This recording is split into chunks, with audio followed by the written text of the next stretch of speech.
to the Red Eye Dog, and today we are talking about, hello people of the world. We are talking about Black AF. Black AF is a new sitcom comedy series created by Kenya Barris. Kenya Barris is the creator of Blackish, Grownish, and Mixedish. Basically the same exact show, three different question you asked, the answer is because of slavery. It's my North Star. The chains, the cars. I begged him not to get it. Begged him. She said she begged me? Now, I swear to God, if you don't buy this shit, I will go somebody with this exact same car. That's how I felt. I wanted to talk about this show because it was really in the scenes, it was everywhere. Everybody was talking about it. I seen Choice TV talk about it and a couple of other people, commentators, talk about it. I think personally that it needs to just stay the way it is. I don't think it needs another season to explain what it's doing because it's already long and drawn out. If you guys don't know what it is, basically Black SF is a series about a young lady trying to get into film school by filming her family and their interactions daily. So let me tell you what's wrong with the plot. It's very limited. You would think there could be a lot done of somebody filming their family, but there's not really much in the series with the family. It's more like the parents, Kenya Barris and Rashida Jones, who play the parents of these children. It's mostly about them and not necessarily the entire family.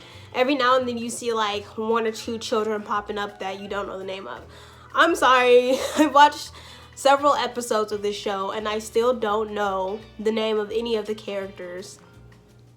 And that's a problem. If I sat through hours of content, approximately 6 to 8 hours of content, and I don't remember any of the characters' names, that is an issue in itself. I wanted to talk about what was the purpose of this show. Kenya Barris said he wanted to portray his family, which is a sort of mixed family. His wife is biracial and he himself is fully black. Put that in parentheses because, as you know, African Americans, it really depends. Sometimes you got a little bit of something in you, sometimes you don't. But what I was saying was he was trying to portray his family, which he sort of did in Blackish already. So Blackish, as you know, it has Tracy Ross and Anthony, I don't remember his last name, the comedian. And Tracy Ross is supposed to be a biracial woman in the series. So he basically already portrayed his family before, sort of, by having one of the main characters be biracial, so it really didn't matter. How do I feel about this series total and the content that was given to me on Netflix? It was very boring. That's all I have to say about it. It's very boring. Let's say there's a scene that they're supposed to expand on. They do not expand on scenes.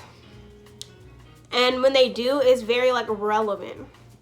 I think it was during either during the adultification episode where they introduced Kenya Barris's best friend, right? And his best friend is supposed to be this bum.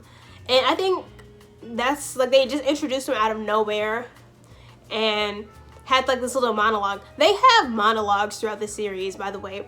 Monologues that consist of the young lady talking about whatever is going on, whatever type of issues going on, whether that's adultification or gentrification or whatever lesson they're trying to teach us. That in itself is a problem. Monologues to explain what is happening instead of showing us what is happening is ridiculous. It's like they're trying to push this black agenda. When you were mixed mother, you were constantly tested on your blackness. Name the Fab Five, name the Jackson Five, name all the members of the Wayans family.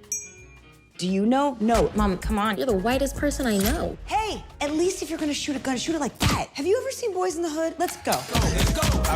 By educating us on black issues, which is in itself an issue, it's like they want like these characters to be really, really black and prominent, like predominantly like have all these black issues going on in their households, but they don't. They just don't have those issues because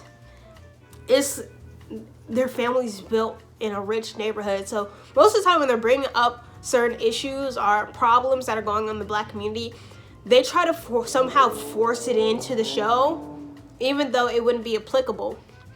And that's my thing with Kenya Barris and all of his shows. He puts a lot of things in there that wouldn't be applicable to the situation. He does a lot of monologues about whatever situation is going on. I remember in this episode on Blackish, he did an episode where Tracy Ellis Ross and Anthony were supposed to be Democrats, and they got mad at their son for being a Republican, and they had this really big argument and was like, we're supposed to be Democrats our entire lives. We were told. I joined the Young Republicans Club at school. No free lunch for you. I don't want to offend your Republican sensibilities by giving you a handout. Bo, we have a problem. Junior is a Republican. Do that, and that's that.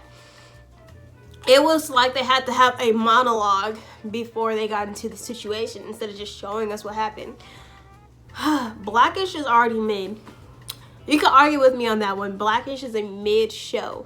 It's very much middle entertainment. I don't think in comparison to other black sitcoms is amazing and groundbreaking, riveting, and all these things that the media has portrayed to me that this is how I should perceive Blackish. Blackish is very much giving me nothing. I don't ever think Blackish was that entertaining, but I will not discredit him. It did cause like an uproar in the black community because more black TV shows being on TV, you know, we clap to you for that, but doesn't mean be okay with mediocrity. That's the same with Black AF. Very mediocre scripture. I think he has this issue with creating characters with distinctive personalities that interfere each other. Like, he doesn't know how to set a different tone for different characters. They all literally have the same tone of voice when they're reading a script. It's like whenever I watch Blackish Grownish or his newer show, they all sound the exact same. Like, they don't sound like different people. And I think it's mainly because he writes a script in a way where he can project certain ideas through characters without breaking character, if you get what I mean. Like breaking a sense of character. Because these characters, in a sense, don't have a personality. They have lines to say. That's what I would describe it. I wanted to use the Boondocks as an example on how to display yourself in one single character. In Aaron McGruder's case, it's Huey, who represents his ideas and himself. Kenya Barris's problem is that he projects himself throughout all his characters. It's okay to have personalities that directly disrupt the flow of said characterization. It's just that he often uses all of his characters to represent all of his ideals. And that in itself is not okay. We want characters that are diverse, interesting, and funny, just like they were in the Boondocks. Thank you for this little presentation. I want to talk about the Juneteenth episode on Adultification. The Juneteenth episode was very much random. He randomly celebrates Juneteenth for the reason because it was about freeing the slaves or whatever. Juneteenth, the slaves were freed 3 years after emancipation. And that episode almost had little to nothing to do with Juneteenth. They just wanted to have a documentary style monologue where they explain what the heck it is and show us a bunch of different clips.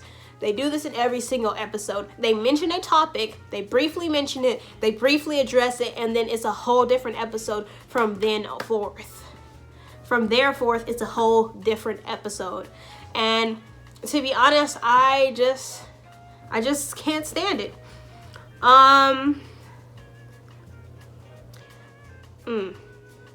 Also, I have one more thing. The representation of black families for him is always the same representation, middle class to upper middle class. I just wanted to say this thing. There is a middle, there is a middle ground between, you know, black people.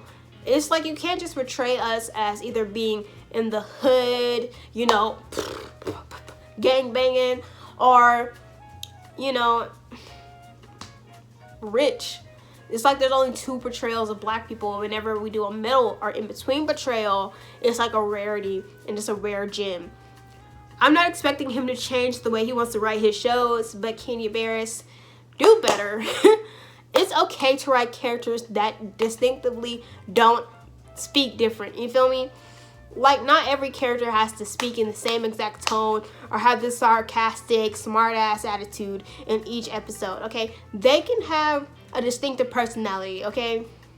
One could be really goofy and don't have to talk, like, it's like each character speaks the same way. Personality is like when you give us a character with attitude, you give them the same attitude that their parent or another character has. Like, can you give them a different thing to work off of besides giving them one personality trait and then giving them the same personality traits as everybody? It's not like I'm mad at it. It's just that I wish that it was more progressive. And I wish that he would just add some flavor to his production instead of just making it like wheat crumbs. It's very unflavorful. We need a little bit of seasoning, all that, okay? Okay? That's why I said Black AF is Whack AF. And I would honestly rate it a... What would I rate this? I would rate this a 3.5. It is no better than his other shows in any way, and it's being inconsistent in its message, and the characters having no personality, and it being long and drawn out is what really gets on me. Like, I can't be entertained by the show. If you like the show, tell me why you like it down below. Tell me what makes you really interested in this, and tell me what you think could make the show better. Okay, I love you guys. Bye.